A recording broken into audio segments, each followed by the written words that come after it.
Luis Blanco, ¿qué es apostatar de la fe, hermano Moore? Apostatar de la fe significa darle la espalda, desertar o abandonar la fe. Eso significa, por ahí escuché un amigo que quiero mucho, que aprecio lo que he compartido con él, que un hermano me mandó un video de mi amigo donde decía que la apostasía siempre se refería a los siempre se refería a los inconversos, o que la apostasía no tenía que ver con, cuando la Biblia hablaba de alguien que apostataba de la fe, no era una persona realmente nacida de nuevo, sino una persona que estuvo entre nosotros, pero que no era de nosotros.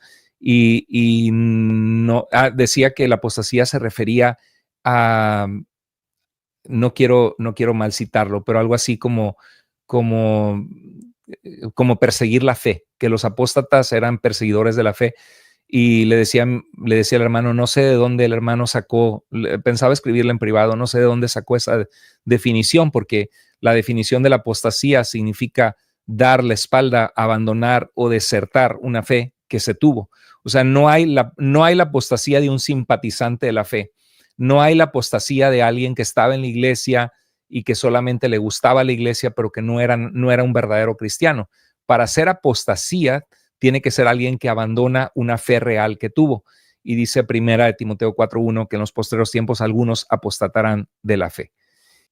Dice aquí Juan Bunyan, entonces los que apostatan de una fe que era genuina significa que pierden la salvación. No es que pierden la salvación como que la salvación se les perdió, como que la tenían. Dios nunca va a hacer eso, porque Dios dice que el que comenzó la buena obra en nosotros la perfeccionará, que Dios nos disciplina. Dice Pablo, si nosotros somos infieles, Él permanece fiel. Y no es una licencia para ser infiel. Dice, si nosotros somos infieles, Él permanece fiel. Él no puede negarse a sí mismo. Dice, si nosotros le negamos, Él también nos negará. En 2 Timoteo 2:12, si nosotros somos infieles, Él permanece fiel. Pero luego dice, si nosotros le negamos, esa negación es una renuncia a la fe. Dice, Él también nos negará. Entonces, no es que la salvación se pierde, es que la salvación, renuncias a la salvación y claro, te condenas, sí. No es que perdiste la salvación, es que renunciaste intencional y conscientemente al evangelio y a la salvación, y como resultado desechaste la vida eterna.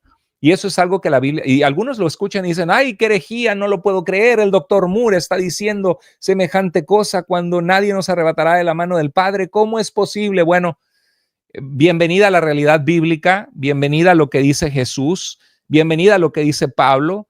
Estoy en compañía de gigantes de la fe como N.T. Wright, como Craig Keener, grandes académicos de los más respetados de nuestro tiempo entre los eruditos bíblicos. No estoy solo, estoy en compañía de gigantes de la fe.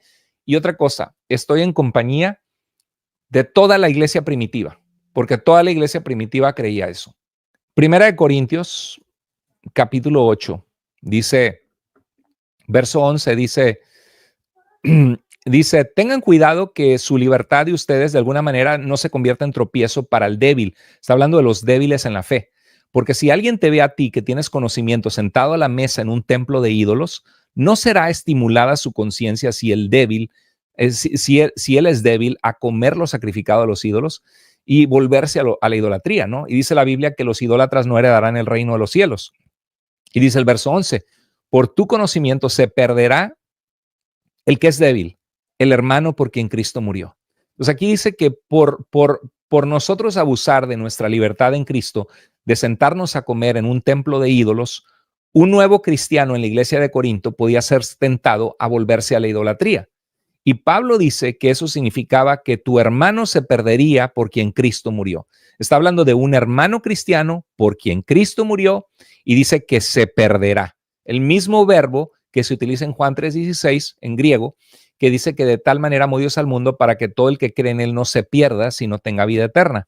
En Juan capítulo 15, Jesús está diciendo, cuando él habla de que él es la vid y nosotros somos las ramas, en Juan capítulo 15 dice, permanezcan en mí y yo en ustedes. Jesús está hablando con el círculo cercano de sus apóstoles. Está a punto de ir a la cruz, a la muerte, y solamente está con sus apóstoles ahí. Y les dice, permanezcan en mí. ¿Por qué les dice a los apóstoles permanezcan en mí si es imposible que no permanezcan según el calvinismo? Dice, y yo en ustedes, Como el sarmiento no puede dar fruto por sí mismo si no permanece en la vid, así tampoco ustedes si no permanecen en mí. Verso 5. Yo soy la vid, ustedes los sarmientos o las ramas de la vid.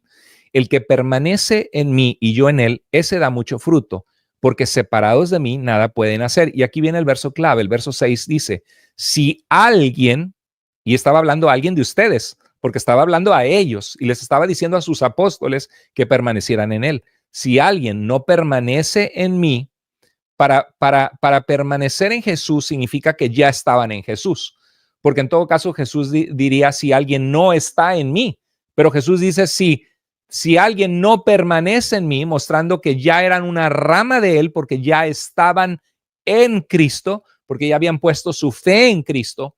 Dice, si alguien no permanece en mí, es echado fuera como un sarmiento, como una rama que es cortada de la vid, una rama que es cortada de Cristo, y se seca y los recogen, los echan al fuego y se queman.